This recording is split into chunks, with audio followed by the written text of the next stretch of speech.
Well, greetings and salutations, everybody. Welcome to my YouTube channel. I'm, of course, your host, John Campea, and we are now here finally to talk fully and openly doing our Black Panther spoiler review. We've all been waiting for it, and now it's time for us to have our say. Look, guys, here's what's basically going to happen. I'm going to run through the movie, some of the things that I think are the highlights of the film. Going to go over some of the major characters. We're going to talk in depth. Now, just again, in case the title didn't give it away, this is a spoiler review. Okay, we gave everybody Thursday night, Friday, early matinees today. You had the chance to go watch it. This is a spoiler review. If you don't want to know anything about what's going on in this movie or that happens in Black Panther, now's the time to click stop, click away, go somewhere else. If you haven't seen the movie but you're okay with hearing spoilers, then by all means, you're welcome to stay. But this is mostly for those of us who have seen it. We want to have some interaction and some discussion. I'm already looking at the super chat. I'm seeing there's a ton of comments in there. So we're going to get to those in just a minute. We're just going to talk all Black Panther here. I'm so excited. All right. So you guys have seen my review, my non-spoiler review. You know how much I like this movie. My favorite MCU movie since Captain America Civil War. I liked it more than Homecoming. I liked it more than Guardians 2. I liked it more than Thor Ragnarok. I liked it more than Doctor Strange. And I like all those movies. But there's something about Black Panther was great. Okay, let's just get into Black Panther. Let's go through some of the characters, talk a little bit openly, and then we're going to spend the balance of the show just taking your guys' comments and questions about it. So let's get into this. We're going to start off here with the king himself, Chadwick Boseman. Chadwick Boseman owns this movie. He is the one who brings this movie to life. Now, I remember I took a question earlier today on the John Campea show saying, somebody say, hey, you know, what do you think about the fact that Michael B. Jordan's character kind of stole the movie and he was really like the highlight and he overshadowed T'Challa? I'm like, you watched a different movie than me, man. T'Challa was the main character of the movie. He is the heart and the soul of the movie, and the performance, as great as Michael B. Jordan is in this movie, and he is great. We'll talk about Killmonger in a second. To me, there is just no getting around that he's the man. He's the guy. He breathes life into this character and makes the character work. Both in times of like when he's vulnerable and how he acts around Shuri. And you know, in my fourth time seeing the movie, Anne pointed something out to me. She said, watch whenever T'Challa and, not Shuri, I'm sorry, T'Challa and Nakia are in the same room together, his eyes are always on her. He's always looking at her. Even when they stand up to the window of the ship as they're flying in, he's looking at her. And something, just little things like that, right?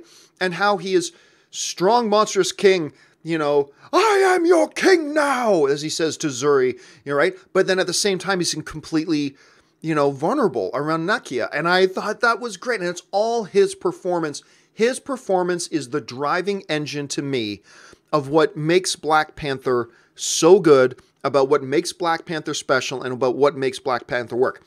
Tons of other things work in the movie too, but he's the heart and the soul of this movie, and I thought he was great in it. All right, now let's talk for a minute about Michael B. Jordan's Killmonger. Eric in this movie is probably the best villain they've had since Loki. And you could even make an argument that this character is on par with Loki in the sense that they gave the villain emotional depth. They gave him a relatability. You hate him and you're cheering for him to die. He's evil. Make no mistake. He's evil, but at the same time, you feel bad for him. And there's something about that when you can give us a villain who is just straight up evil. Like when he shoots his own girlfriend in the head, right? It's like, well, you know, I like you and everything, but you're kind of in my way of getting to him. So I'm just going to plug you right now, put one in your head, and then I'm going to go after him. Like, he's so cold. He's so callous. And when you can give us a character that's that and yet still make us kind of feel bad for him, when you understand that shot, when they were, because, you know, there's the movie opens and the kids are playing basketball and all this kind of stuff. And then when Zuri is telling the actual story to T'Challa, and T'Challa asks, what about the child? What happened to the child? And then the camera goes to the flashback of that kid standing on the basketball court, looking at the ship flying away and wondering, what just happened to my dad? Oh, and then Michael Jordan took that and breathed life into it. That made him fearsome and vile and cold and yet at the same time you kind of felt for him. All like, it's how you bring that many dimensions to a character like this is crazy. And Michael B. Jordan deserves a sticker. He deserves a sticker. Good job. And by the way, let me talk about this for a second. The first 3 times I saw the movie, something wasn't right to me about the opening. Okay?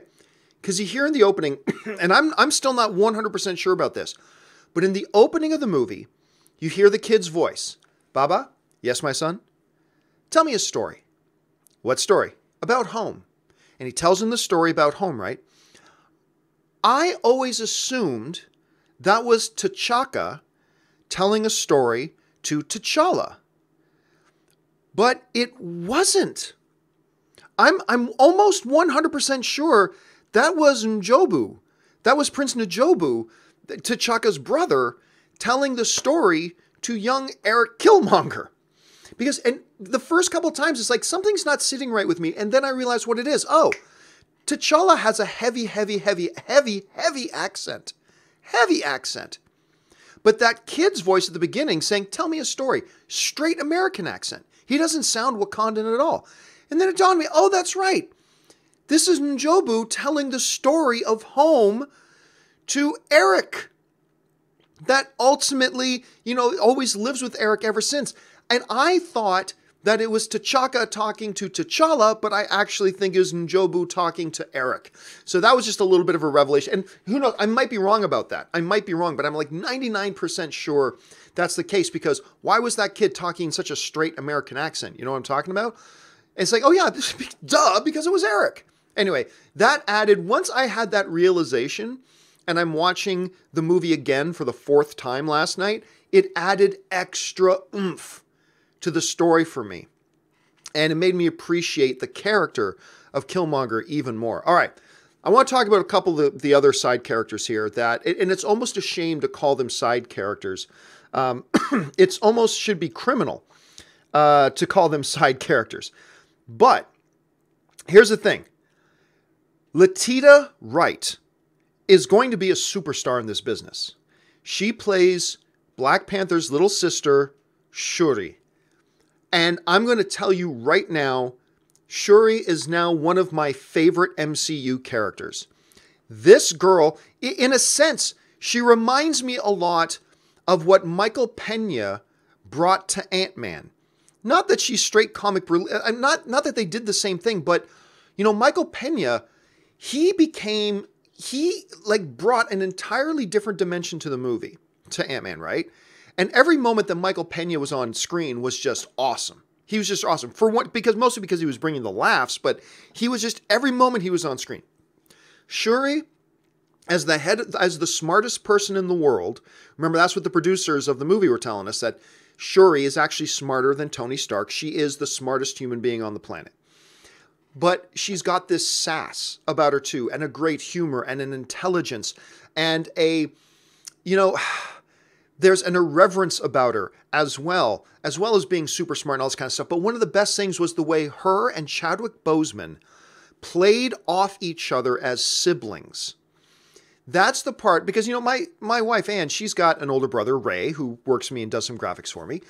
And it's like, she's so appreciative, because she's like, it's like me and my brother. It's like they captured that sibling relationship between them so well that it just was great. And it doesn't hurt that she gave some of the funniest lines in the movie, but also it's just her persona and her personality. She is very much a teenage girl, and yet very much the smartest person in the world all at once, and a princess, and the younger sister to the king, and all this kind of stuff. But she was just a revelation. I cannot wait to see her in more movies. And the fact that she was featured in the second post-credit scene, to me was great. I'm really glad they went back to her. And I mean, come on, guys. I've seen the film 4 times now. And in all 4 times, one of the top 2 laughs in the entire movie, I'll get to one of the other ones in a bit, but either the top laugh or the second top laugh, all of the 4 times I've seen it with the audience was, what are these? Well, the question is, what are those? And she's talking about that every single time I've seen this movie, the audience completely destroys themselves with laughing. That is like a highlight in the film. and also really highlights the kind of character she is. That line just kind of really sums up Shuri as she is, like 100% as she is, right? And it's just wonderful. I love this character so much. Now, moving on to another supporting character who in her own right could have been like one of the leads, and it's one of the most beautiful women on the planet, Lupita Nyong'o, playing Nakia, the love interest, the ex-girlfriend of the king. She comes back because his dad dies. And I mean, look, what can you say about her? The character, as portrayed by Academy Award winning, a lot of people forget that, Academy Award winning actress, Lupita Nyong'o, she plays incredible strength, independence, whatever, and yet soft at the same time. And it's great. Like, what really captured the character for me was right in that opening sequence when, you know, T'Challa's going to get her out of the truck because he wants her to come home. He wasn't rescuing her. He's just going to get her because he knew she could handle herself. But like, she's pissed off at him. Like, you've ruined my operation here. And he just says to her, my father's dead. Next time you see the movie, just watch what Lupita Nyong'o does to her face. There is such an incredible transition from being annoyed with this guy to soft, to sympathy, to empathy. There's this beautiful transition that didn't feel awkward and and that like little moment just kind of highlights the level of actress that Lupita Nyong'o is, that she could do that. And it really kind of becomes a sample size of what the Nakia character is and who she is as a person. And I believe like the entire rest of the movie with her doing that was consistent with that one moment. Everything else we saw from Nakia through the entire rest of the movie was completely consistent with that one moment when T'Challa told her that his father had died.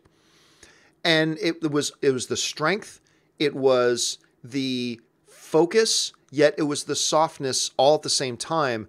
And it's something that I think very few actresses could have pulled off the way Lupita Nyong'o did. So I totally love that. And by the way, I love the scene when Shuri's trying to tell her, put that on. And she's wearing like this particular, it's the armor of the Dora Milaje. And she's like, I'm not Dora. And she's like, it's armor. We're going into a fight. Put it on. I mean, so that was great too. And I also love the fact that she was self-aware enough. Like when the Queen Mother says to her, you take it, Nakia. You take the heart-shaped herb.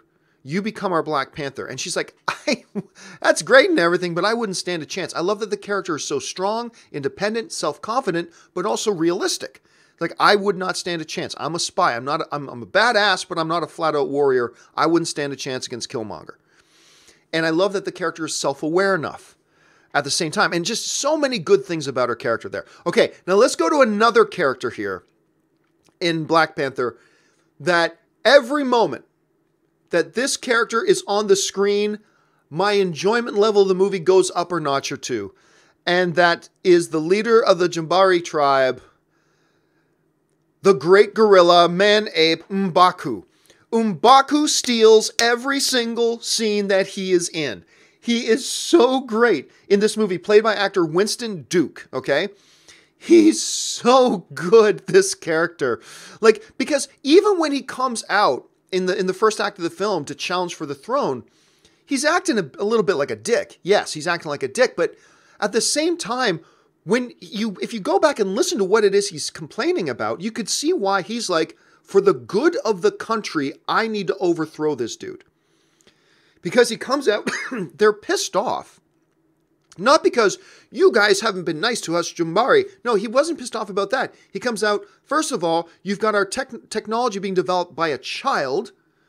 He not realizing she's the smartest person in the world, but that, who scoffs at our traditions, because remember, Shuri just made that wisecrack about, I'll challenge, can we just get out of here, my corsets, whatever, and even the little kids were going, and that pissed off M'Baku. And he's like, you got somebody scoffing at our traditions in a position of power, and then he saw the death of T'Chaka as weakness in T'Challa.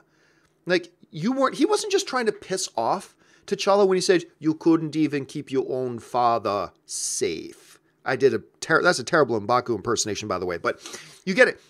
I don't think he was trying to say that just to be a dick. I think he was really speaking his mind. We cannot have you as king. So when you really think about it, he was a great character. And of course, it just picks up when they go to him to ask him to take the heart-shaped herb to go and overthrow Killmonger. And first of all, the scene when he says to Martin Freeman, "You cannot speak here. If you speak one word, I'll feed you to my children." And then this is the other biggest laugh. So the one big laugh, what are those?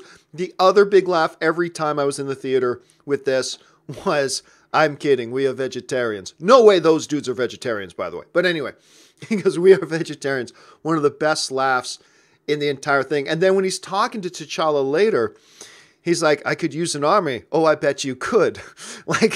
No, we will not help you. And then he comes in at the end to help them anyway, lifting guys off the ground with one arm and throwing them around and just being the badass that he is. And by the way, did you notice at the end of the film, after Killmonger's dead, and they just do that one shot, there's no dialogue, it's just the shot of T'Challa walking into the throne room one more time with his council sitting there. And if you notice, M'Baku is now there as a part of the council. The Jabari tribe has now been brought back fully into the fold of Wakandan life, and M'Baku now is a representative sitting on the Council of Elders. That was a great moment. And you have to be looking for it that M'Baku's there as one of those council members now. But I think it was really great, really symbolic of that. Now, speaking of the council members, whose seat did he take? He took W'Kabi's seat. Now, first of all, W'Kabi being played by Academy Award nominated actor Daniel Kaluuya. And here's the thing. I like the character a lot, W'Kabi, right? But one thing that has not sat right with me every time I've seen the film is this. Him and T'Challa are brothers. I mean, they set up the first part of the movie like they're brothers. They refer to each other as brother, right? So clearly they have a tight bond, a tight relationship. It has never sat right with me in all four of the films, all four of the screenings that I've went to for this, that when T'Challa, on his first attempt to capture Klaw, he's only been king for a couple of days. This was his first attempt to get Klaw.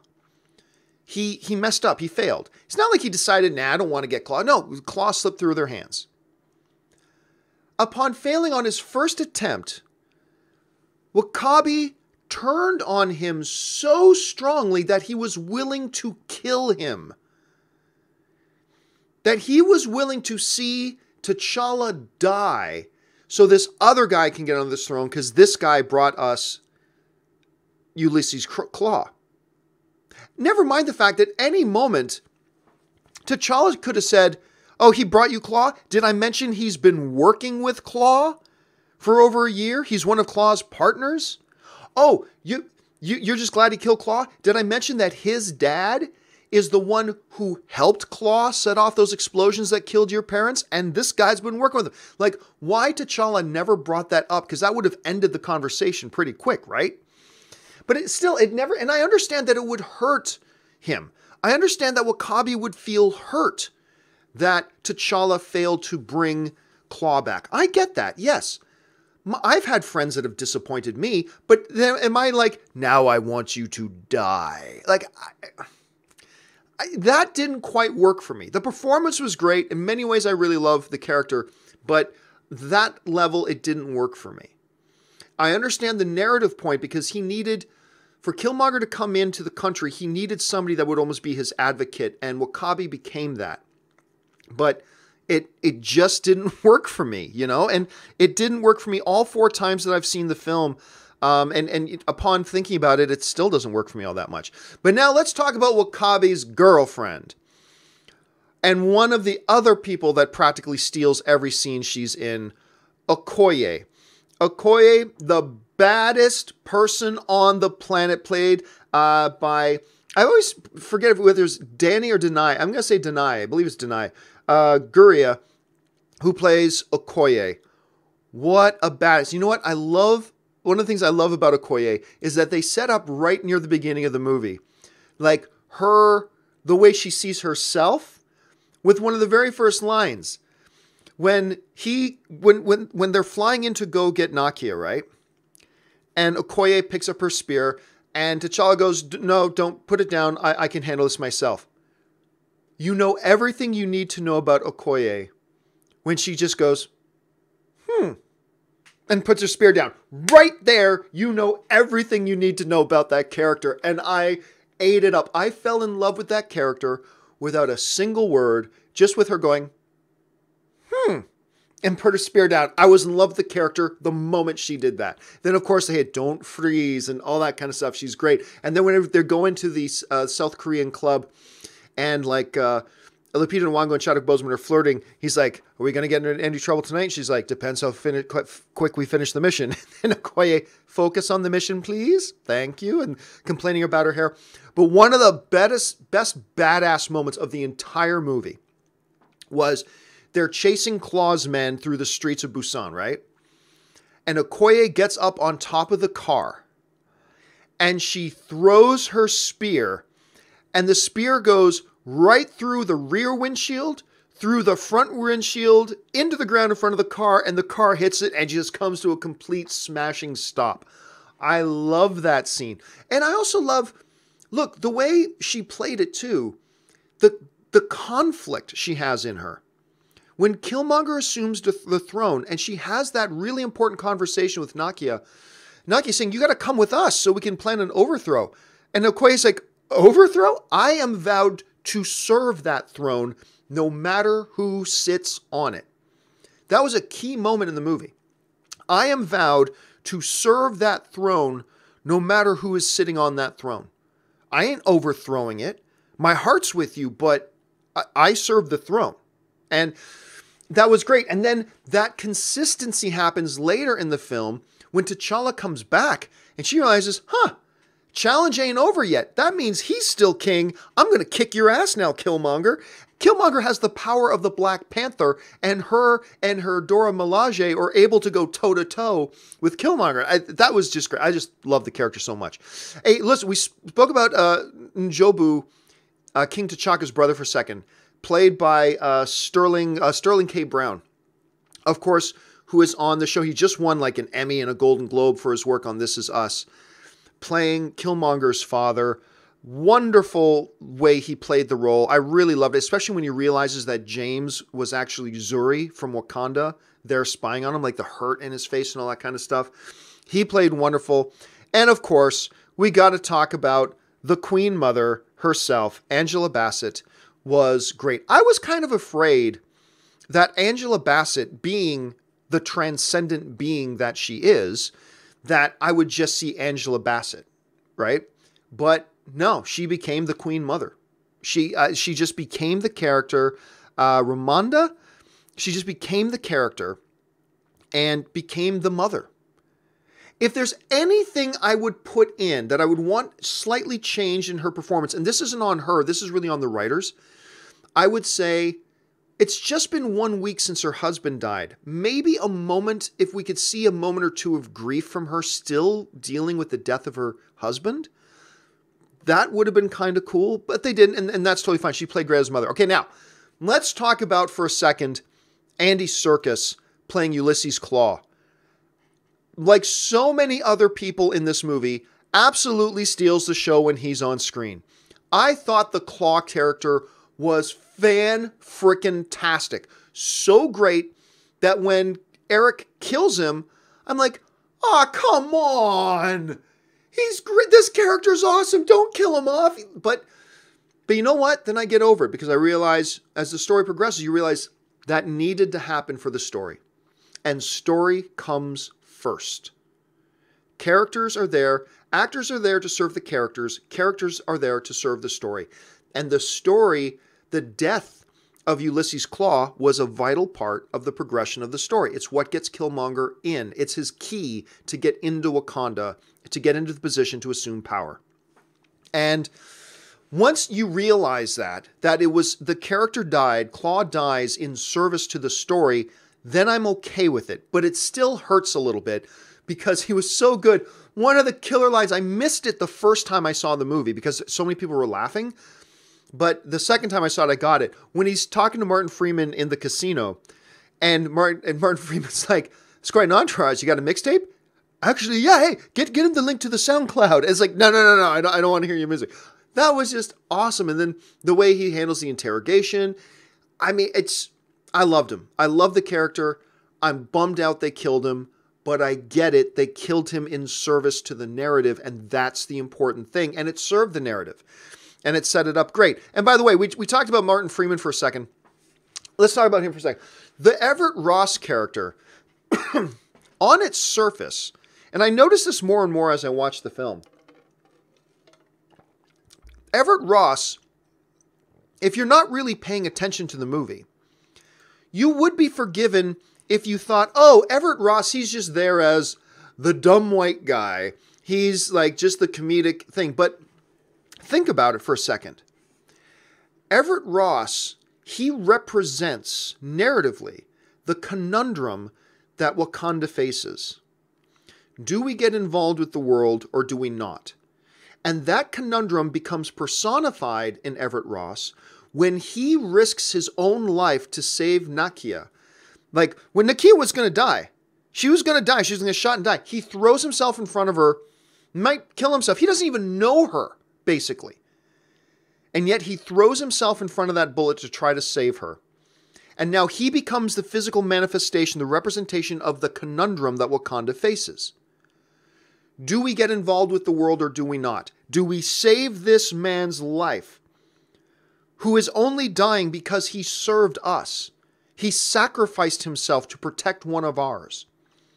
Do we now engage with the world, represented by Everett Ross, and bring him back to save him, or do we not? And that became a big problem. So not only does he save Lupita Nyong'o's character, and then also becomes the doorway by which T'Challa makes the decision to open up Wakanda to the rest of the world, to expose themselves to the world. But think about the final battle as well, as I bring his image up here again for a second. In the big final battle of the movie, as Killmonger is fighting T'Challa, as the Dora Milaje are fighting the Wakandan, military dudes, as all that is going on, everybody is fighting to save Wakanda. Martin Freeman's character, Everett Ross, he's in that plane, he's in that ship trying to save the world. Because if those weapons get out of Wakanda, it's going to start something they can't stop. And so while everybody else is on the ground fighting for Wakanda, and obviously the repercussions of who wins that fight does go global, yes, but in that moment, everybody's down there fighting for Wakanda. Everett Ross is in that ship fighting to save the world. And even when the other ship was blasting the glass that was protecting him and he's going to die in there, he decides, nope, I might die if I stay here, but I'm staying here because those ships carrying those weapons have to be stopped, even if it means I die doing it. So, again, you'd be forgiven if you were to look at the Everett Ross character as the token white guy and he's just there to be the bumbling guy, but he's not. He's actually the guy who saves the day on a number of occasions, and he's a more important character than we give credit for. But again, it's just highlighted, just as I quickly scroll through a couple of these characters are just so great. They're just so amazing. And again, I can't say enough about M'Baku. I would watch a standalone M'Baku movie. I totally would.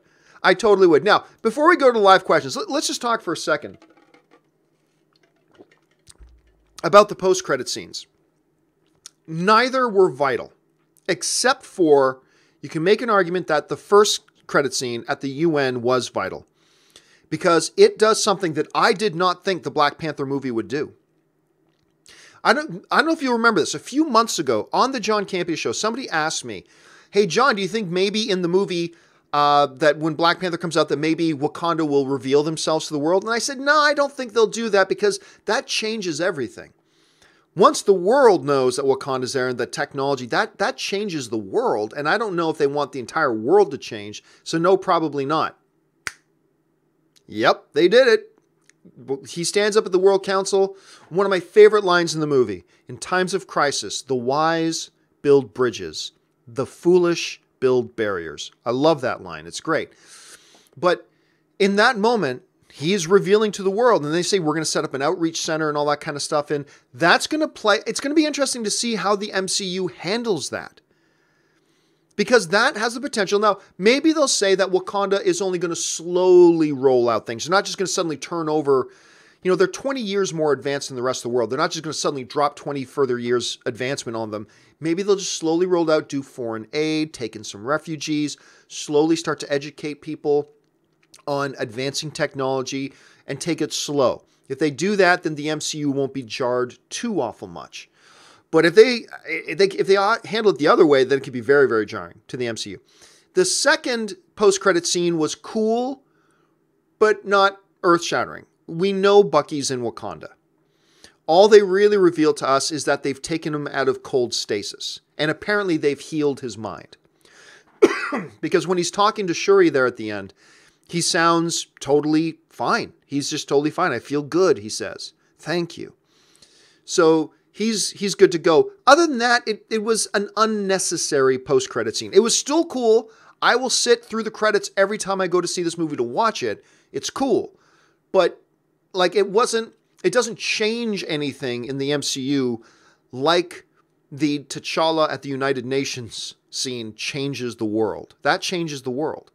So anyway, that's just my thoughts on that. Okay.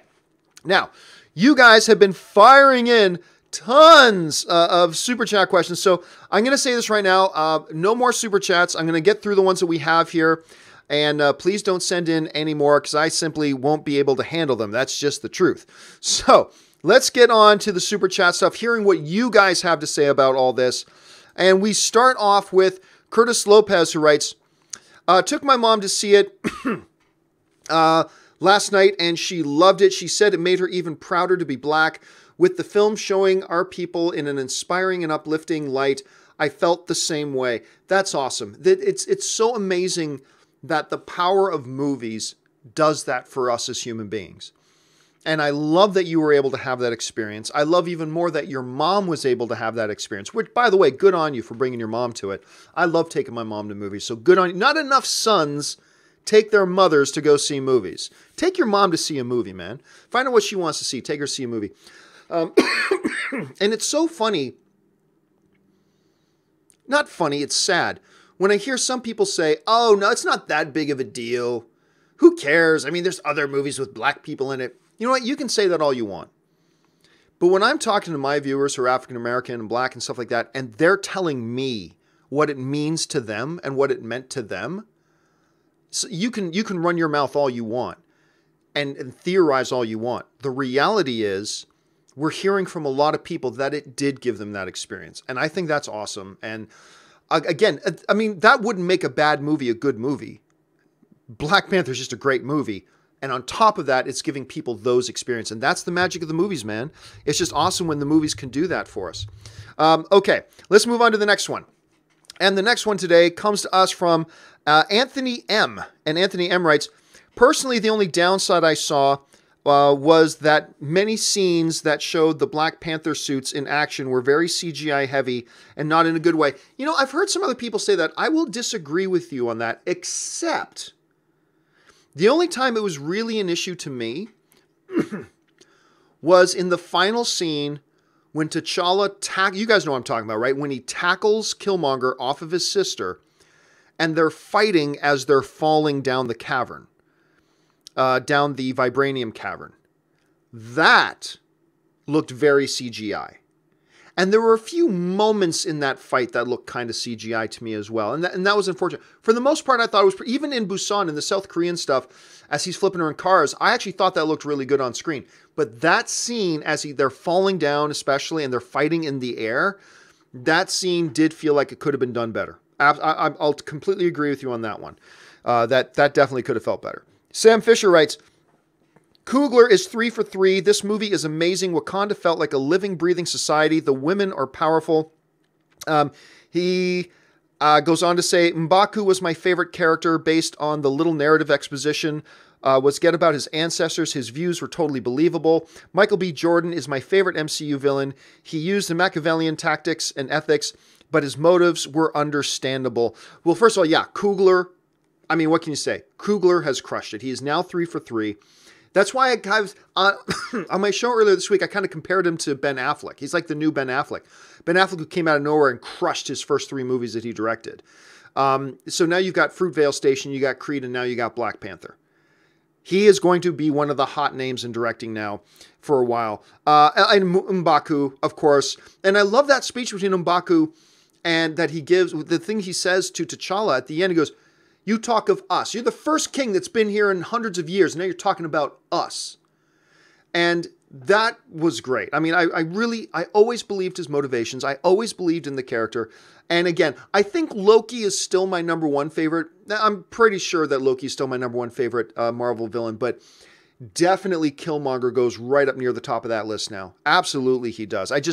Again, you're right. You understood his motivations. You felt sympathy for him while you were terrified of him. That's a beautiful mixture to have in an on-screen villain. And I thought they handled that really great. All right, we go on now to Curtis Lopez, who writes, "What about the Herbs? They are burnt, so no more kings are going to have afterlife visions." You know, that's the other thing. That's the one bit of the mythology that didn't sit great with me, was that, oh, so anybody can take this herb? Like you could have given this to anybody and they become a Black Panther. And you got like 20, 30, or 40 of them sitting around right now. Why doesn't the King of Wakanda make an elite force? Why doesn't he give all of his Dora Milaje the herb? I mean, is it just a tradition thing that only the king can have it so he can protect his throne and protect his country? I don't know. That felt a little bit weird. But, you know, hey, somebody's got a secret stash of seeds hidden away. You know they're going to find out that Zuri had some secret stash of seeds hidden away somewhere. They'll get over that. Don't worry. That's not going to be a big issue for them moving forward. They'll find another crop of them somewhere in Wakanda, that hidden in a forest somewhere. They'll come across it.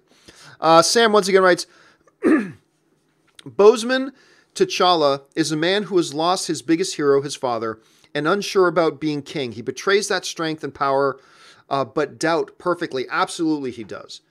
It's kind of like what I was talking about between him and Nakia. It's strength, but vulnerability at the same time. Strong, but vulnerable. And you see that most with his father. How great was that scene? When he sees his father for the first time in the vision, and he drops to his knees, and his dad's just like, "Get up. You are a king now." And he stands up and the music goes, da-da. By the way, great soundtrack. Great soundtrack. Great score, I should say. And that was such a powerful scene and really highlighted it. And you're right, that the whole thing about, you cannot miss the point about how devastated he still really is about the loss of his father. And I think that's great. I wish they showed a little bit that in the Queen Mother over the loss of her husband, but I'll take it in T'Challa for sure. Let's see. Curtis Lopez writes, Letita Wright, who plays Shuri, I think she's going to be a breakout star. I have no doubt. You're going to see, I think in the coming 6 months to a year, you're going to hear about like 6 different casting announcements about Letita Wright is now going to appear in this, and going to appear in this, and going to appear in this, and going to appear in this. I think she's going to be one of the breakout stars of this movie. I completely agree with you on that, Curtis. Rex Cousins writes, I liked it, but it was underwhelming. Didn't like the villain's dialogue. The action was hit and miss, but was still a fun time. Happy it's doing so well. Well, I mean, here's the thing. My thing with that, Rex, is that I love the villain's dialogue. The action is a little bit hit and miss sometimes. Yes, I think there's some great action. There's some questionable action. But at its core, Black Panther is a great movie. It's not just an action film. It's not your stereotypical comic book movie, which is booms and bangs and explosions. It's a brilliant narrative. Wonderfully given depth with a mythology of its own. And a real human experience drama as the backbone of the story. And it's driven by story. And that's why, yeah, some of the action scenes, like the opening fight scene when he's getting Nakia out of the truck, a little shaky editing, stuff like that didn't quite work for me. The falling through the vibranium thing didn't quite work. But it's such a good movie that it just transcends all that to me. But hey, look, we all look for different things in our films. For you, It didn't quite live up to the hype that you were hoping for. That's nothing wrong with that, man. Nothing wrong with that. Thanks for sharing your thoughts.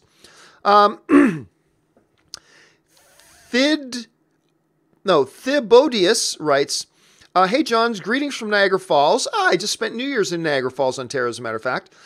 I thought Black Panther was stellar. My excitement for Infinity War has now increased quite a bit. And yeah, now, somebody asked me on the John Campea show earlier this morning if we think the success of Black Panther is going to contribute to an even bigger success for Infinity War. And I believe yes. There's going to be so much hype now. Infinity War is now just 10 weeks away. I believe we're going to see spillover of excitement and momentum carry over into Infinity War that it's going to be something. Infinity War better be good, because it would just be awful if it gets completely overshadowed by Black Panther. Let's see. Anthony writes, hey, John. Yes, I did see the film thrice on opening day in IMAX, and I loved it. The characters in the film are so good. Shuri and I think you meant M'Baku are the standouts. Yeah, as far as side characters go, they were absolutely standouts. So many great individual moments, but also giving us great characters that we can't wait to see more of. They did such a good job with those characters. Sujith writes, how awesome was it to see the chemistry between T'Challa and Shuri? For me, the emotional highlight of the movie. It makes me wish I had a sister. You're absolutely right. And that's what I mentioned a little bit earlier, right? Is that it's the power and the chemistry between them as siblings that make you instantly buy into it. And one of my regrets is I wish we had a little bit more screen time between the two of them.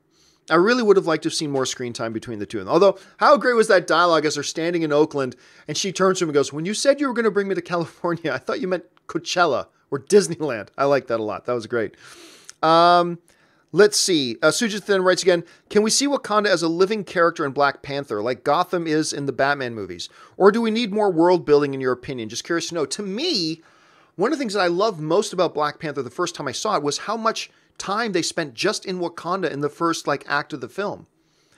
They really did flesh out Wakanda. I felt like I had an understanding of Wakanda like I never had before, just in that first act of the film. And that's one of the reasons why I believe the rest of the film works so well, is because the movie is about fighting for Wakanda and the identity of Wakanda. If they don't adequately use that first act of the movie to really associate with us Wakanda and associate us with the importance of Wakanda and what it is and understanding it and its background, then we won't get as emotionally attached to the hero's plight of fighting for Wakanda. When we understand Wakanda, now we can get more emotionally attached to their fight for Wakanda. And I believe that was a really key thing. Thibodius writes, what is your favorite scene in the film? My favorite scene in the film. Probably the casino in Busan. That's probably it. Right from the moment when they open the doors to go in and you hear that soundtrack, boom, boom, boom, boom, boom, and they walk in and he's in the middle. He's got Okoye on one side, Nakia on the other side. They walk up to the rail, look down over the casino through the fight and the action. That was one of the best action sequences of the movie. It was so good. And Okoye being a total badass, just whipping fools out like crazy in that scene. I loved it. So that's probably my favorite scene. Tony Bush writes, going to see it again tonight and had the same problem with Thor 1. They should have spent more time defining what is the Black Panther spirit. I'm going to disagree with you on that, Tony. I think they gave us enough. I don't subscribe, and I know some other film fans do, and that's totally fine. I don't subscribe to the idea that I have to understand everything. You have to explain everything to us and go into depth on everything. I feel like for the narrative to work, they told us enough. There's still an air of mystery about it. There's still an air of the unknown about it to us as an audience. And I kind of like that they don't feel the need to over-explain everything. But then again, that's just me. Yourself, Tony, and other people as well who might be on the other boat saying, man, this is so interesting. I want to know more about this. That's totally understandable too.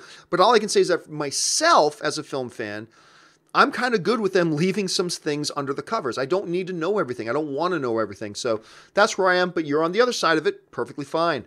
Sudhis writes, Bucky doing warrior training in Wakanda? I don't know if he's doing warrior training. He's already a hell of a warrior. I think maybe just recuperating, healing, probably getting a new vibranium arm. That's probably going to be the number one thing there, is getting his new vibranium arm, which we know he gets because we see him running with 2 arms in the Infinity War trailer. Jordan McCoy writes, I saw your tweet about the Dora Milaje. You see them as only being subservient to the king. Oh, come on. Not another one. I thought they were loyal to Wakanda, and that's why they turned against Killmonger when he was king. Well, look, what he's referring to is this tweet I put out, and almost everybody got it, except for a couple of people. I don't know why you didn't get it. Basically, I was making fun of these people online who were complaining about the Incredibles 2 trailer, saying, it's all about putting men down and making men look stupid. Why? Just because they had the wife was taking the lead in this one? It's all an SJW agenda. It's all a feminist agenda. Why? Because instead of Mr. Incredible, Mrs. Incredible is the one out fighting crime. That's an agenda. So I was making fun of that by going, in Black Panther, you got a guy who's got this army of totally subservient women who are willing to fight and die for him, and that's fine. But oh my gosh, in an animated movie where a woman takes the lead instead of her husband this time, it's a feminist agenda. I was mocking that. I wasn't. Anyway. Okay, on to the other part of your question, though. I thought they were loyal to Wakanda, and that's why they turned against Killmonger when he was king. No. They are not loyal to Wakanda. You remember, there's that scene between Okoye and Nakia in the throne room after T'Challa's died, and Nakia's trying to get her to leave with them, and she goes, no, I can't. And Okoye specifically says, I am loyal to that throne no matter who sits on it. She and the Dora Milaje serve the king. The military serves the nation. They serve the king, the person who sits on that throne. And she did not turn on the king when they started fighting Killmonger. What happened was they saw that T'Challa's still alive. Remember, the challenge is only over once somebody yields or dies. If that doesn't happen, then the challenge ain't over. And if the challenge isn't over, guess who's king still? T'Challa is still king. That's why, as they're standing there in that final scene, and Wakabi sends his military after T'Challa. Okoye turns to the Dora Milaje, to most of them, and says, go to the king. T'Challa. So to Okoye, very rightfully so, T'Challa is king. Killmonger, we thought you were the king, but actually, as it turns out, you're not the king right now, because the challenge is still going on and he still lives. And if he still lives, that means you never won the challenge. And if you never won the challenge, you're not the king. That's the king. That's why when she sends her Dora Milaje off to T'Challa, she says, to the king. She doesn't say, go to T'Challa. She says, go to the king. And they run towards him. And then her and 3 other Dora Milaje take on Killmonger. So that's why. Remember, they're loyal to the king. They're loyal to the throne. That's what they made very clear in the movie. Sujith writes, the opening animation scene about the origin of Wakanda is inspired from the Wonder Woman Ares exposition scene. Do you think it worked in terms of showing us instead of telling us? It wasn't inspired by the Wonder Woman scene. We've seen that in other stuff. I remember when the Wonder Woman thing came up. When Wonder Woman came out, I had somebody ask me, oh, this was clearly inspired by this other thing. We've seen examples like that before. So I don't think it was inspired by the Wonder Woman thing at all. And yeah, I thought they did a great job giving us the history of Wakanda in like 30 seconds. In 30 seconds, using visual aids, they basically told us the history of Wakanda. And I thought that was great. They told us, we learned so much in such a small amount of time. I thought it was beautifully done, wonderfully handled. I thought that was a great opening scene. Aaron writes, one thing I don't like is where this movie is sending the MCU. How are they going to keep it realistic / somewhat relatable if everyone has Wakanda tech? See, and I agree with you, Aaron. That's why I brought up a little bit earlier that what I think they're going to do is that Wakanda is going to slowly roll out stuff. I don't think they're just all of a sudden, here world, and drop like 30 years advanced technology on the rest of the world just like that. I think what they're going to have to do and what they will do in the MCU is slowly roll it out. I think they're slowly going to roll it out, first with some outreach, some foreign aid, taking care of refugees, having, you know, Shuri is setting up an information and science exchange. They're slowly going to roll out probably 19-year-old Wakanda tech. Let the world adjust and adapt and ramp up. I don't think they're just going to suddenly, I don't think they can just suddenly say, hey, everybody in the world now has Wakanda tech. I think Wakanda would know, and King T'Challa would know, that would just put the world on the brink, and there would suddenly be massive fights and wars and everything like that. So I think they'll probably do it very, very, very slowly. At least that's how I interpreted it. Anthony writes, the only thing that underwhelmed me were the action scenes. The action doesn't stand out when compared to the other MCU films. I felt Black Panther's hand-to-hand brawls were better choreographed in Civil War. I don't necessarily disagree with you on that. I think his hand-to-hand stuff was probably a little bit better in Civil War, although the hand-to-hand stuff in the South Korean casino I thought was really, really sharp. But again, those were like minor points in an overall great movie. My problem with the opening scene was the bad editing. I just think there was a little too much shaky cam, a little too much rapid edits that I couldn't really see what was going on. I thought the casino action scene was fantastic, both in the casino and outside the casino during the car chase. I thought that scene was brilliant. I love that. And then the falling through the cavern thing, also a little bit subpar. So it didn't bother me all that much, because to me, the strength of the movie is the story of the movie rather than just the action of it. But I'll agree with you that generally speaking, the action in Civil War was better. I'll agree with you on that.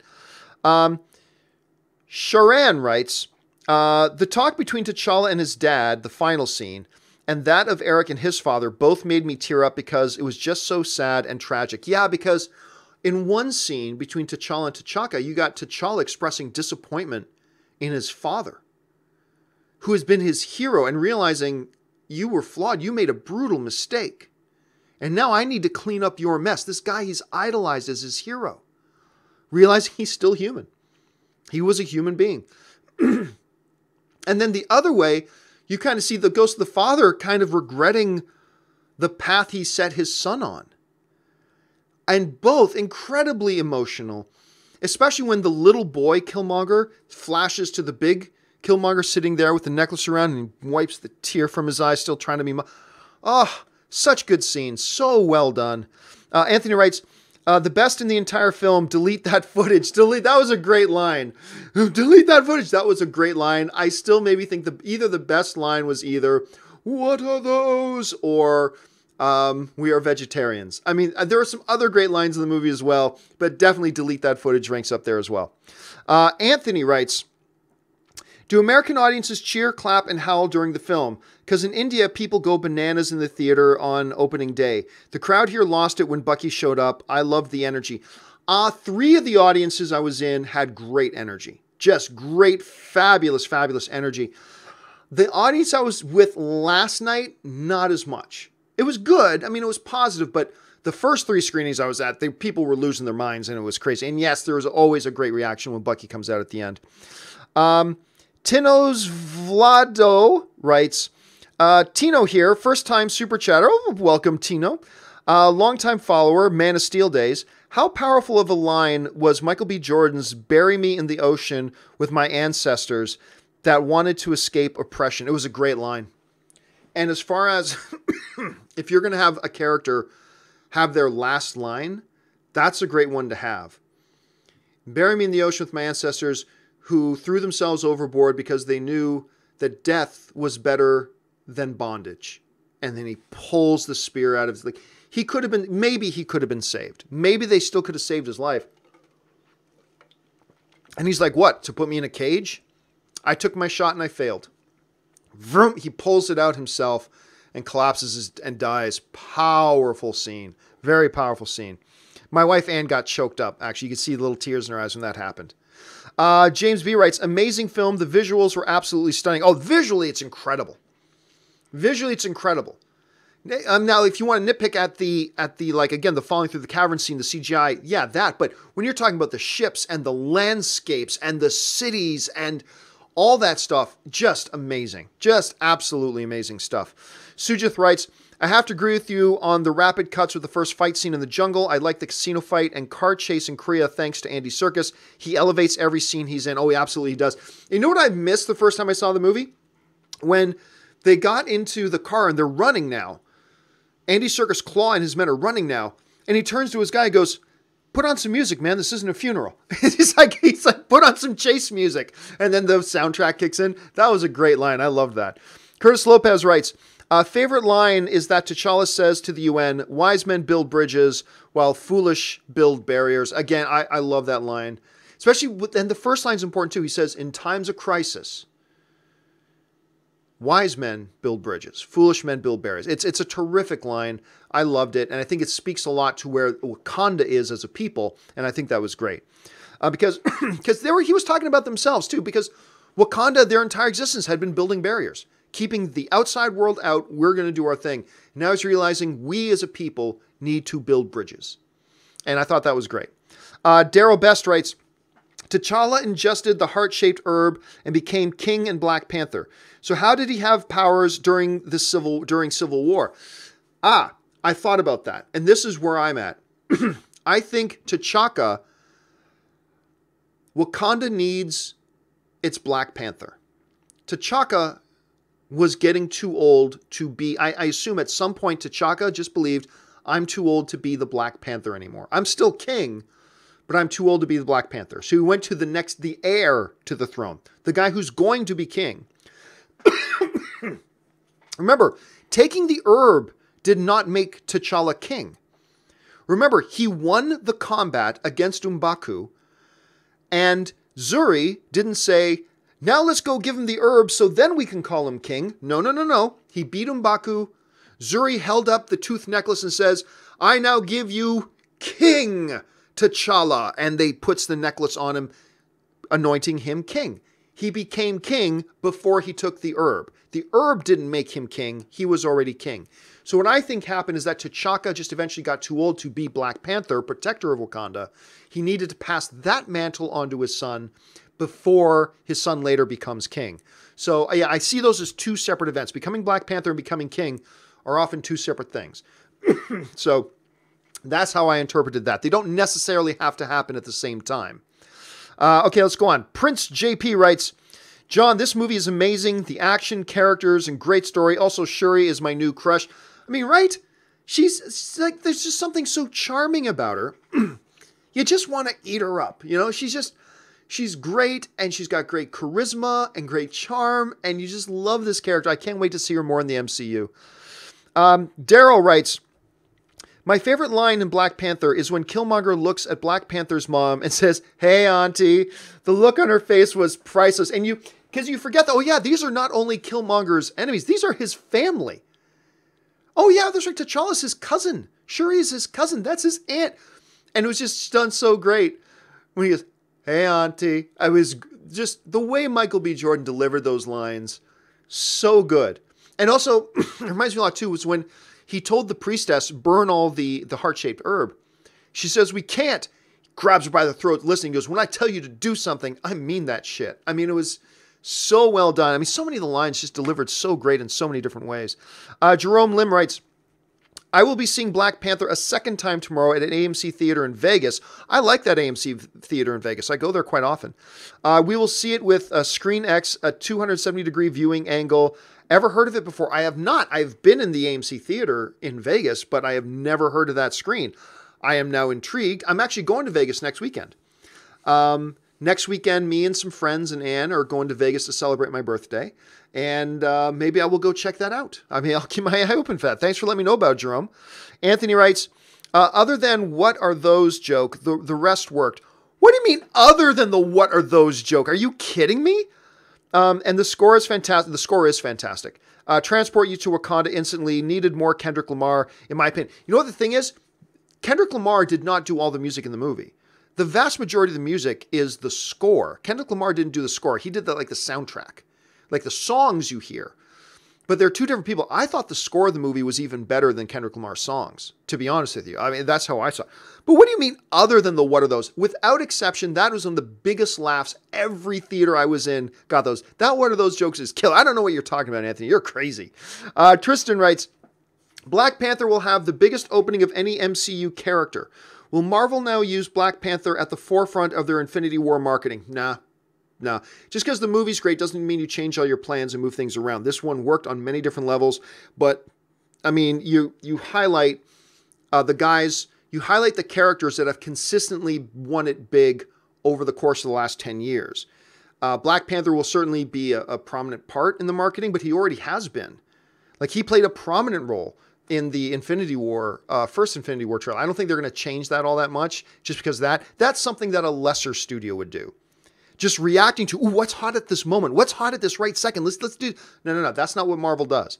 Marvel's got a plan. They stick to it. Now, will this help influence where they're going to take T'Challa in the future?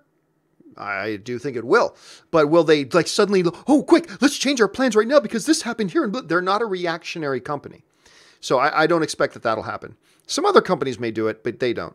Anthony writes, does she speak English when she wants to? Another great line from Okoye. That once again, like every line she speaks, Okoye, seems to go to furthering our understanding of her character and is always consistent with her character. And I love that. Laurie Scott writes, saw it last night. Story was great. Action could have been a bit better. Women stole the show. Will go again. You think Bucky will become a major Black Panther character? No. I think, again, I think the post-credit scene with Bucky, because remember, we already knew he was in Wakanda, right? So I think that post-credit scene with Bucky was just to show, hey, Bucky's better now. That's it. I don't think he's going to have a long-term connection to there. I don't know. Maybe he becomes a love interest of Shuri. I don't know. But no, I think they were just getting it ready for Infinity War, showing Bucky's okay now.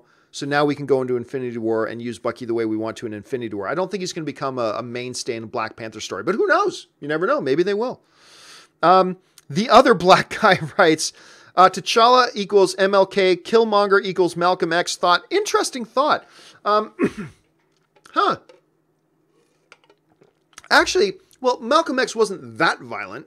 Malcolm X wasn't like, let's kill everybody. But you know what? That's a very good comparison. I honestly haven't thought of it in those terms before. That's a really good comparison. Well done, the other black guy. What a great screen name. Some of the screen names you guys have is killer. Charlie15 writes, do you think it was the right move to kill off Killmonger? Personally, I think it added more emotion to the ending.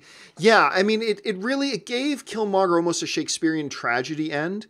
There really was no other way for it to end for Killmonger. Killmonger was not going to be a caged animal. Killmonger now becomes an object lesson in the life of T'Challa, in what happens when we govern and rule the wrong way. When we do the wrong things, we are creating monsters in the future. When we do things the right way, we're creating friends in the future. And so in that sense, I really do think, I mean, it's a shame we're not going to see Michael B. Jordan's Killmonger again because he's a great character, but it served the narrative. And that was important. And I'm okay with that they killed him. No matter how great of a character he was, I'm okay with it because it served the narrative. Sujith writes, genius writing to create convincing characters. T'Challa failing on his first mission after being crowned king. Yeah, I love that. He got suckered in by Klaw. The surrender by Klaw. Oh no, mercy, king, mercy. And then realizing that the whole world's watching him. He had to have a taste of failure. And that probably hurt because he's just coming off another taste of failure and not being able to protect his father. So I like that she's not all powerful. Things can go wrong for him. And you're right. I think it was important that they set that up. Ruben writes, the herb was burned. T'Challa is the last Panther. Again, I think that really has more to do with they'll come up with something else. They'll find a hidden stash of the herb. They'll find Zuri in his private room had some secrets or like heart-shaped herb seeds planted away. They'll overcome this. This is not going to be the biggest problem that they have. Eric writes, hey John, please tell me that you at least got the White Wolf reference at the end. Former colleagues of yours brushed right over it in their review. Nope. I saw that they called him White Wolf, but I'll tell you right now, I wish you'd put it in your comment what it meant, but I honestly, I don't know the reference. Maybe maybe once I see the reference, I'll go, oh, of course. But honestly, off the top of my head, I don't know the reference. Samuel Pole writes, but please, somebody follow up on that. What is the White Wolf reference so I can read it in the comments later? Because now I want to know. Now I'm dying of curiosity to know. Samuel Pole writes, I thought Black Panther was really, really good and was arguably one of their most ambitious films. If their tweak, I think it meant if they, but whatever. If they tweak the action and some of the humor in Black Panther 2, they may have a perfect movie on their hands. Well, I don't know that you need to tweak the humor. I thought the humor crushed. I thought the humor in the film just absolutely crushed. I love the humor. They didn't use too much of it. And when they used it, I thought it was brilliant. But yeah, they need to tweak the action to elevate it even more. That's where there is some room for improvement. I completely agree with you on that, Samuel. Anthony again writes, man, those kinetic energy redistribution powers of the suit are bonkers. Every time he used the kinetic blast, I got chills. Your favorite moment of them in the film? When he jumps on the hood of the car after observing all the bullets and then just boom, and then crushes the front of the car. That was my favorite use of it. I thought that was great. Kedar Argi writes, where do you think Cap was in the movie? Good question. Don't know. I doubt he was still in Wakanda. He was probably off running some kind of secret mission to get, other people to safety and what have you. So I don't know. I don't think he's been hiding out in Wakanda the whole time. I think he just brought Bucky there. So I'm sure we'll find out in Infinity War where Cap has been this whole time. Although I thought in the last credit scene, when Bucky came out, I thought if anybody was going to come out, I thought it might have been Steve Rogers, because I thought maybe Bucky was still in the deep freeze. So I thought maybe it was going to be Captain America, but it was Bucky. That's cool. We'll find out where he was. Killing Klaw was a wasteful future opportunity careful with your typing, man. Killing Klaw is a wasted future opportunity in the MCU. Look, like I said earlier, I felt like, oh man, you killed him because he was great, but it was in service to the narrative. The moment you stop using your characters to serve the narrative, no matter how good the character is, the moment you stop using your characters to serve the narrative and you put the characters over the narrative, that's when you start making crappy films. I agree with you. I felt really heartbroken when they killed Klaw, and I wanted to see him back, but it was in service to the narrative. It was a key, important, absolute, vital part of the story for the story to progress, was that Killmonger had to bring the body of Klaw. For the story to go in the direction it was going, that had to happen. So no, I don't see it as a wasted opportunity. I see it as this is a company that is committing to putting the narrative first. And when you put the narrative first, you make better movies. That's just my point of view at any rate. But I would agree with you. Like, if you and I were sitting together when they killed him, we both would have gone, man, they wish they didn't kill him. Jeremiah J. writes, Chadwick Boseman is a bad mum ajuma. I don't know what that means. Great movie and great message at the end of the movie. This is a monster we created. We can't just do nothing. And I'm really glad that they harped on that. That some of the best villains in films are the ones that really are the hero's own making. We see that in mythologies like Batman and stuff like that. But we see it in real life too, right? That sometimes actions we've taken 20 years ago that were bad actions now led to monsters we have to deal with in our lives today. And I really like that that was a part of the movie as well. And it's a good observation, Jeremiah. Maximum Effort writes, mind blown about the opening scene story of home. If you're talking about my one little thing there about, I think it was Njobu talking to Eric and not T'Chaka talking to T'Challa. For those of you who weren't here when we started the video, one of the things I said at the beginning is I realized after seeing the movie for a third and fourth time, at the beginning, when you hear the kid's voice going, Dad, tell me the story of home, and they tell the story about Wakanda, I thought that was T'Chaka talking to T'Challa, but it's not. It's Njobu talking to his son, Eric Killmonger. Because that explains why the kid had a straight American accent instead of T'Challa's very heavy Wakandan accent. But anyway, yeah. Eric DeRigi writes, good comparison with Michael Pena. I agree. Yeah. I mean, Shuri and Michael Pena, very, very different characters. But they both brought that same kind of element, right? Which really blew me away. D. Copeland Patience writes, Shuri is my favorite Marvel character, period. You know what? I think a lot of people are going to come out of Black Panther with Shuri as their new favorite MCU character, period. I cannot wait to see what they do with her in the future. I'm really excited to see where they go with her. Tony Bush says, Latita is 24 playing 14. Bugs me so much. Hashtag sneakers. I didn't know she was 24. Is she really 24 years old? Hold on a second. Let me look that up. Latita Wright. Because I'll tell you what. She totally came across to me as a teenager. She didn't come across to me as 14. I don't know how old she's actually supposed to be in the movie. Forget the comic books. I'm not quite sure how old she's supposed to be in the movie. But yeah, she's 24 years old. She's 10, 20. Yeah, she's 24, 25 years old. I never would have guessed. But again, I think, Tony, it only would have bugged me if it was clear to me that this was a woman in her 20s. She really did strike me as a teenager. See, I didn't even know until you just told me, man, that she was that old. Had no idea. That's fantastic. I had no idea that was the case. All right, let's move on. Jeremiah J. writes, I'm in love with Latita Wright. I call them sneakers. That was such a great line. LOL. Also Sterling K. Brown. I wish I could have more scenes with Killmonger. I mean, that's one of the things about a great movie, right? Is that the movie was well over 2 hours, and yet all we can think of is, I wish we had more of this and more of this and more of this. And that is where a really skilled editor comes in. It's like sometimes you got to cut out good stuff to serve a better movie. Even though this stuff would have been good, and this stuff would have been good, and this stuff would have been good, it wouldn't have served the movie better. You had a better overall movie by cutting it out. I think that was cool. By the way, I'm still seeing a couple people throwing in super chats. Please, no more super chats. We just don't have time to get them. But somebody's putting in a super chat to mention the White Wolf thing. They're saying White Wolf is a reference to T'Challa and Shuri's adopted brother named Hunter, who is a foreigner and parents died in a plane crash over Wakanda. I'm going to be honest with you. I've read a bunch of Black Panther. I never knew that. I can tell you right now, I never knew that. They learn something new every day. That's why I love having our community, is that we get to learn stuff every day. Thank you so much, man. All right. Repton Playa writes, are you done? I know, right? M'Baku is second favorite of the film right after Shuri. Absolutely love the film. I hope you all go out and see it as many times as you can. Man, that scene, as T'Challa's having this great heart-to-heart. The Black Panther lives and I will be fighting right beside him. And I'm with you too, and big hugs. Big yawn. Are you done? Are you done? So captured M'Baku, and that's one of the reasons why M'Baku is one of my favorite characters. Eric writes, I saw this movie once already. I wanted to see it a second time.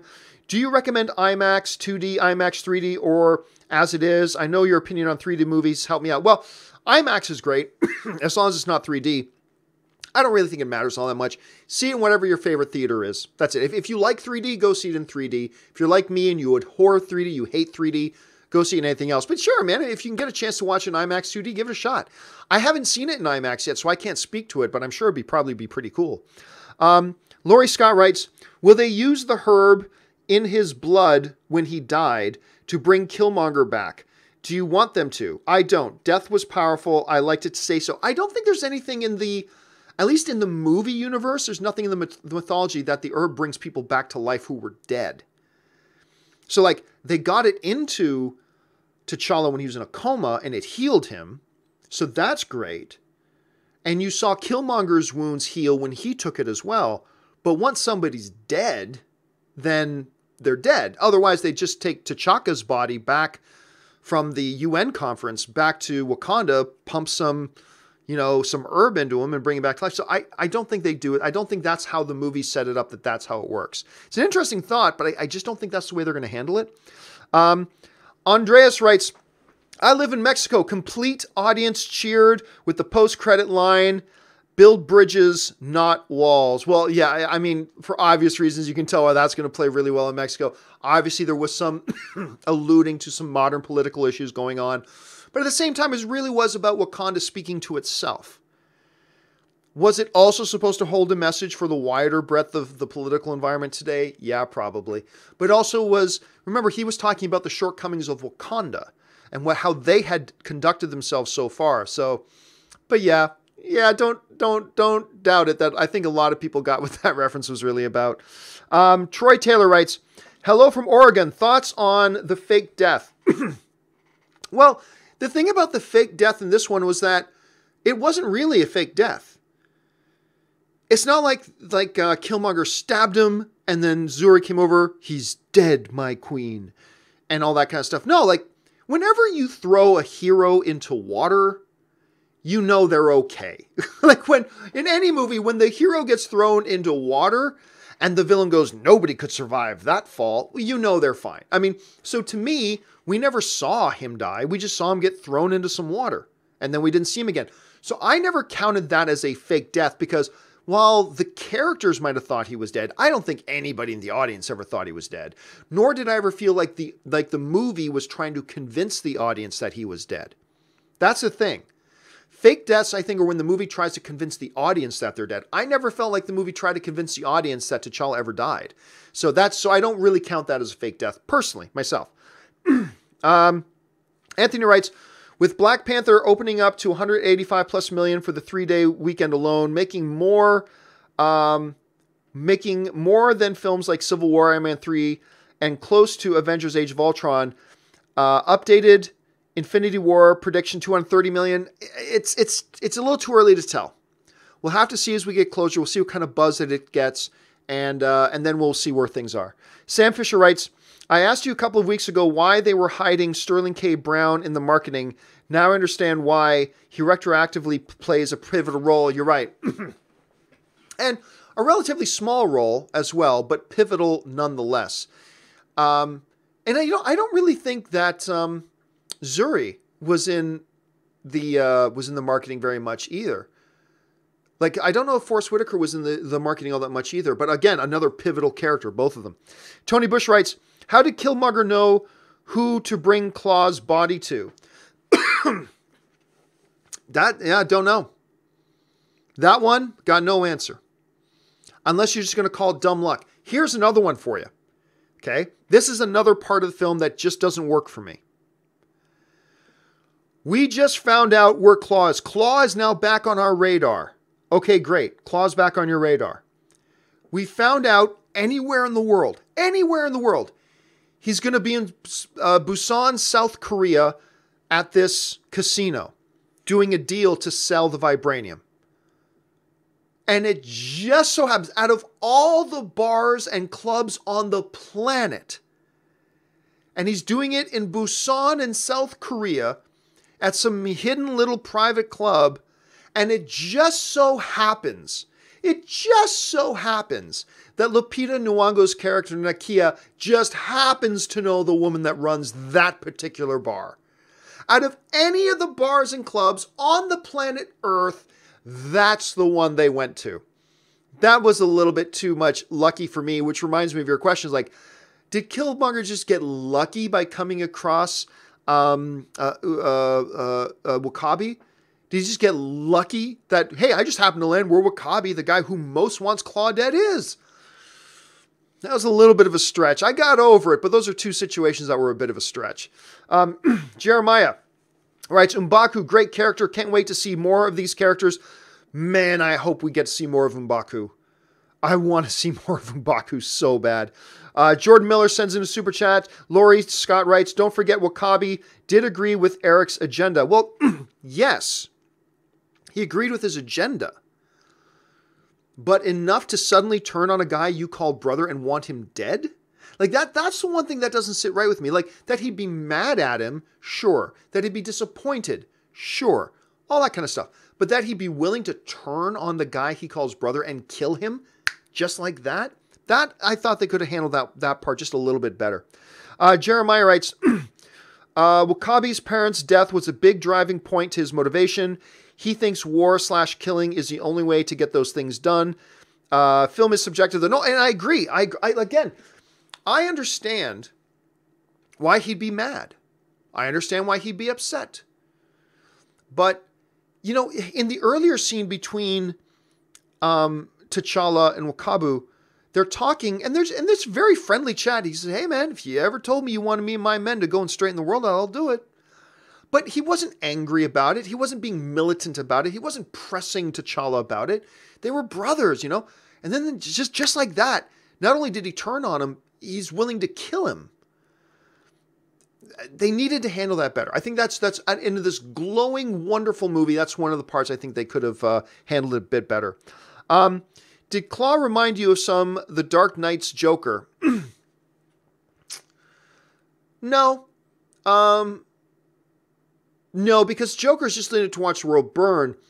Klaw is in it for money. He's got very driving motivation. So was he a little bit crazy? Sure, but no, I didn't see much of the Joker in him, to be honest. Although when he's in the interrogation room talking to Everett Ross, he goes, he's doing that. I saw Gollum. Tell me you didn't see Gollum there just for a second, right? I mean, I totally say, and he's doing that. It's like totally, I don't sound like Gollum, but he totally was turning into Gollum there for a second, I thought. Cameron, is it Cameron? Oh dear, more questions came in. Okay. Remember guys, no more questions. Cameron, do you think there's a possibility that when Robert Downey Jr. steps down as Iron Man, that they could use Shuri since they say she is smarter to step up with the recent incarnation of Iron Man? Is a black woman? Nah. I think that's too much of a stretch. Wait a minute. In the comic, there's a black girl. That's a black girl. That must mean they're the same. No, I really do think that's way too far of a stretch. I do not think Shuri is becoming Ironheart or the next Iron Man or anything like that. No, I don't see that happening. D. Copeland Patience writes, Shuri believes in Ross.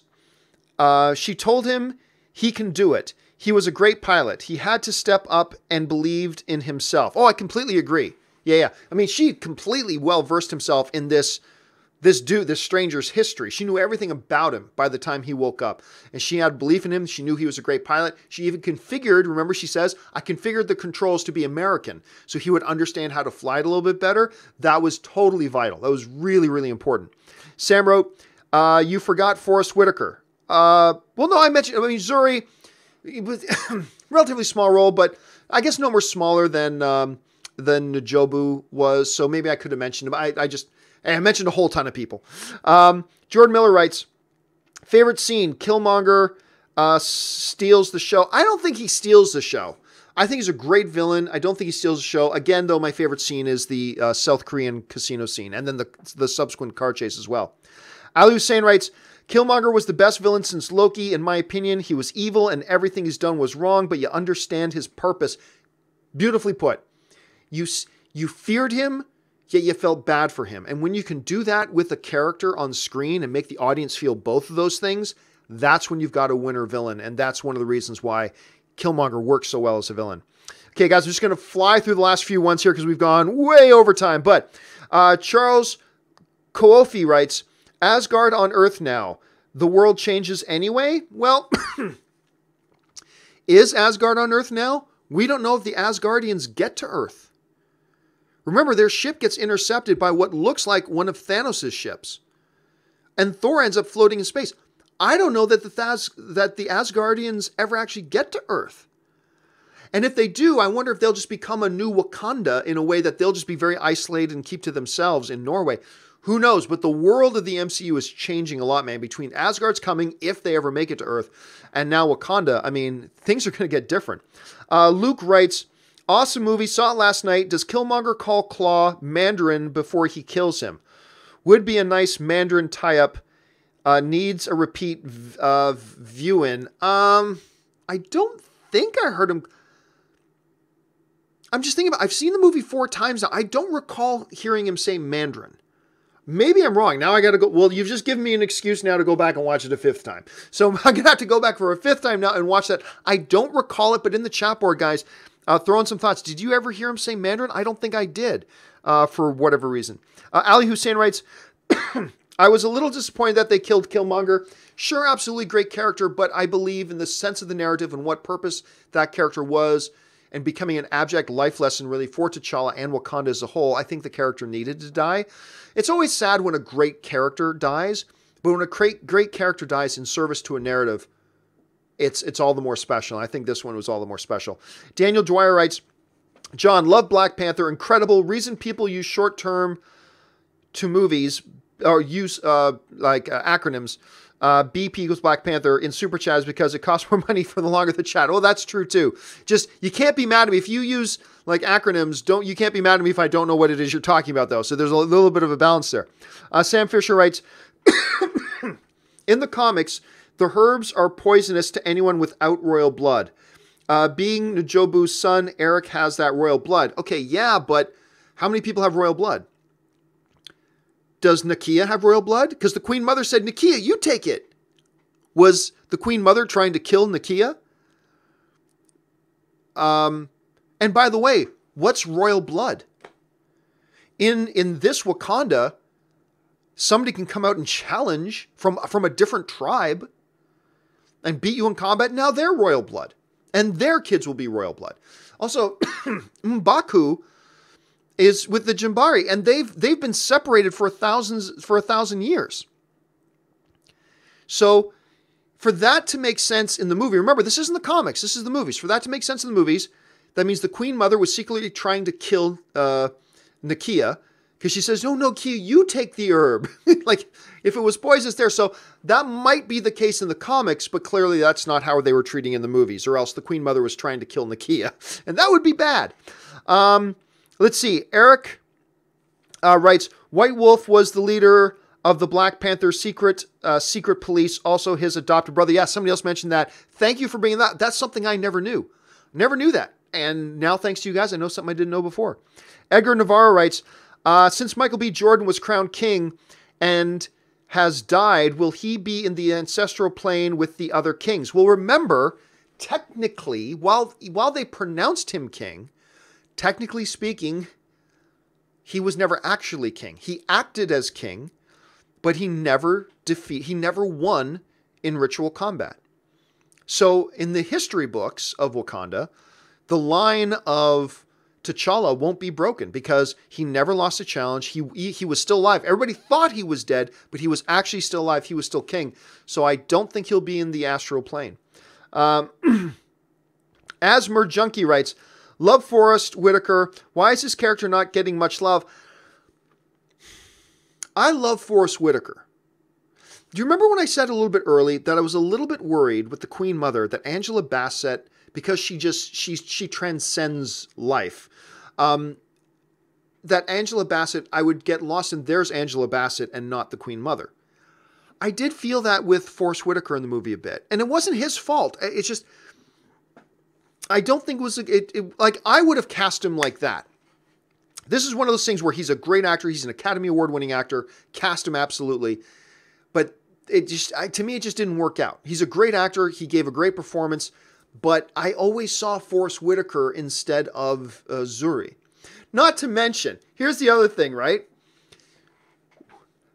Apparently Zuri went through a 5-inch growth spurt between when T'Chaka killed N'Jobu and when he was crowning T'Challa king. Because the guy who played a younger version of Zuri was at least 4 or 5 inches shorter than Forrest Whitaker. I mean, that's what it looked like to me on screen anyway, because like he's this tall, Forrest Whitaker's like this tall. And it's not like Zuri was 5 years old in those flashback scenes. They probably should have gotten somebody a little bit closer to height.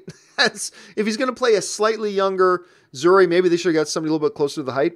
Sam Fisher writes, Wifeful, we already got that one. And Parzival writes, Black Panther is so rewatchable. Goosebumps so many times. I've already seen it 4 times. I'm going to see it more times.